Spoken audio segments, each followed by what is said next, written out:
दोस्तों आज से 4-5 महीने पहले एक न्यूज़ बहुत ही ज़्यादा वायरल हो रही थी। वो न्यूज़ था दोस्तों 52 घंटे 1 हफ्ते में काम करने का।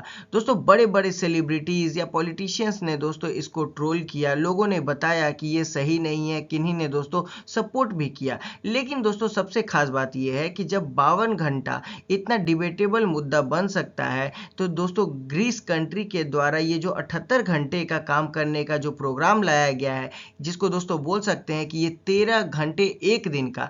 तो दोस्तों आप खुद सोच के देखो कि ये कितना बुरा हो सकता है ग्राउंड लेवल पे। दोस्तों मैं हूं राहुल मिश्रा, स्वागत करता हूं आपका अपने इस यूट्यूब चैनल पे। बने रहिए दोस्तों वीडियो के अंत तक, क्योंकि आज हम जानेंगे कि क्या ग्रीस भी अगला नेपाल बनेगा, या फिर दोस्तों इस 13 घंटे के काम के दौरान लोगों को अपॉर्चुनिटी मिलेगा, या फिर दोस्तों लोगों के हेल्थ के साथ खिलवाड़ किया जाएगा। तो चलिए समझते हैं दोस्तों वीडियो को। दोस्तों हाल ही में ग्रीक गवर्नमेंट के द्वारा एक नया लेबर लॉ लाया गया है। उस लेबर लॉ में यही कहना है दोस्तों कि लोगों का जो वर्किंग टाइम था, पहले 8 घंटे हुआ करता था दोस्तों, जो कि स्टैंडर्ड टाइमलाइन था, उसको दोस्तों इंक्रीज करके 13 घंटा कर दिया गया है। दोस्तों ये कंपनी के द्वारा मैंडेटरी नहीं है, ये गवर्नमेंट के द्वारा लॉ है, मतलब कि दोस्तों इसको सभी को पालन करना है। दोस्तों गवर्नमेंट का यहाँ पे ये कहना है कि ये मेनली गवर्नमेंट के लिए दोस्तों लेबर मार्केट को फ्लेक्सिबल करने के लिए है, या फिर नए नए जो युवा है दोस्तों, जो काम के लिए आगे बढ़ना चाहते हैं, उनको मल्टीपल जॉब मिलेगा। जितने भी यूनियन है या फिर एम्प्लॉयज है दोस्तों, उनका एक सबसे बड़ा कंसर्न यही है कि भाई देखो, इतना अगर कोई काम करेगा तो एक्सीडेंट बढ़ेगा, या फिर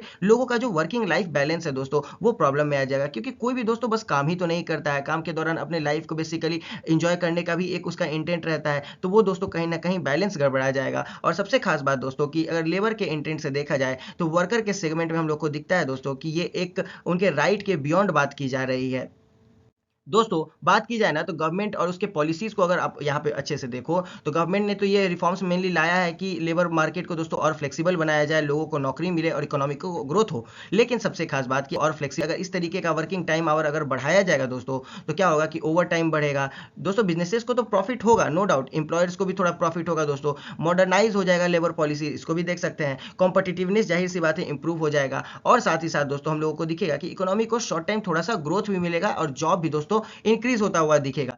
दोस्तों अगर बात की जाए ना, तो ग्रीस का जो ग्रोथ रेट था 2022 से लेकर 2025 तक में, ये दोस्तों कहीं ना कहीं डिक्लाइन होता हुआ ही नजर आया है। जैसे आप देखोगे 2022 में दोस्तों तो 5.74%, 2023 में दोस्तों 2.3%, 2024 में दोस्तों 2.3%, एंड सेम रिजल्ट दोस्तों 2.3% यूरोपियन कमीशन के द्वारा प्रेडिक्ट किया जा रहा है कि 2025 में भी होगा।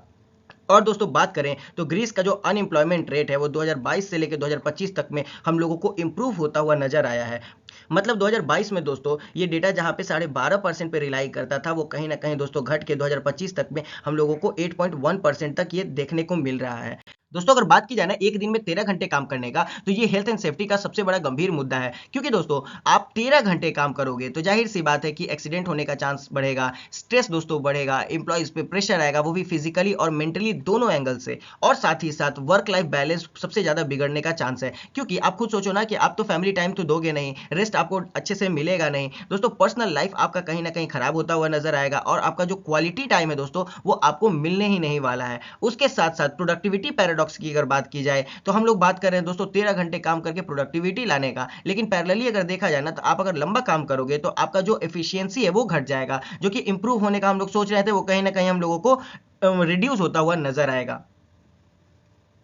दोस्तों अगर बात की जाए ना, तो ग्रीस का जो स्ट्राइक चल रहा था, जहां पे बहुत सारे प्रोटेस्टर्स वर्कर और यूनियन के तौर पे आए थे, तो दोस्तों ये अपनी आवाजों को कहीं ना कहीं पैलेस्टीन को भी दोस्तों सपोर्ट करता हुआ एंगल पेश किए हैं। मतलब कि इनके जो स्लोगन थे, बैनर थे दोस्तों, उनके द्वारा ये मेंशन किया गया था कि पैलेस्टीन को आजाद करो। बहुत सारे दोस्तों बैनर के द्वारा ये दिखाया गया, नारे लगाए गए। लेकिन सबसे खास बात दोस्तों कि इसका अगर हम लोग देखें ना, तो कोई डायरेक्टली कनेक्शन नहीं है लेबर लॉ का। लेबर लॉ का दोस्तों मुद्दा बिल्कुल क्लियर था, 13 घंटे काम करने का। क्योंकि ये जो लाइन वर्कर्स थे, या फिर दोस्तों मेनली जितने भी वर्कर जो थे, उनके दोस्तों राइट के अगेंस्ट बात की जा रही है। दोस्तों उनका एक ही मुद्दा था कि उनको ग्लोबल जस्टिस मिले, और यही दोस्तों एक मुद्दा बना। क्योंकि उन्होंने जो पैलेस्टीन का मुद्दा उठाया दोस्तों, इसके कारण क्या हुआ कि उनको एक इंटरनेशनल मंच मिल गया ह्यूमन राइट के इश्यूज को उठाने का। और सबसे खास बात दोस्तों कि इसको इंटरनेशनल मंच पे ले जाने की जरूरत भी थी, क्योंकि वर्कर के दोस्तों ये एक बेसिक कंसर्न के बारे में बात की जा रही है। मतलब आज भले ही ग्रीस है दोस्तों, लेकिन ग्रीस अगर यहाँ पे दोस्तों अपने लॉ को थोड़ा अगर चेंज ना करे तो कहीं ना कहीं हम लोग को दिखेगा कि ग्रीस की रेस में दोस्तों दूसरे देश भी कोशिश करेंगे पीछे से भागने का, और दोस्तों इन फ्यूचर देखा जाए तो वर्कर का लाइफस्टाइल और दोस्तों बुरा होता हुआ नजर आएगा। तो यहाँ पे दोस्तों लोगों का जो स्टैंड है बिल्कुल क्लियर है और एकदम सही है। तो ओवरऑल इस टॉपिक की अगर बात करें ना दोस्तों, तो 13 घंटे काम करके शॉर्ट टाइम किसी भी देश की इकोनॉमी को दोस्तों फ्लेक्सिबिलिटी आ सकती है, लेकिन बदले में देखा जाए तो ऑपरेशनल आउटपुट जो है दोस्तों बढ़ जाएगा। मतलब कि लोगों का जो हेल्थ इशू है दोस्तों वो प्रॉब्लम बन जाएगा, सेफ्टी एक मुद्दा बन जाएगा। और सबसे खास बात दोस्तों अगर देखा जाए तो अगर काम के दौरान अगर आप काम का टाइम बढ़ाओगे दोस्तों, तो क्या होगा कि लोगों का स्ट्रेस लाइफ बढ़ जाएगा, उनकी इफिशियंसी घट जाएगी। कहीं ना कहीं ये एक निगेटिव कंसिक्वेंस भी हम लोगों को देखने को मिलेगा फ्यूचर में। और सबसे खास बात दोस्तों कि इस तरीके के जो काम के दौरान अगर आप लॉ लाओगे दोस्तों काम में, तो कहीं ना कहीं आपको केयरफुली मॉनिटर करना पड़ेगा। एक मतलब कि एक रेगुलर अथॉरिटी यहाँ पे मेंटेन करके आपको चलनी पड़ेगी,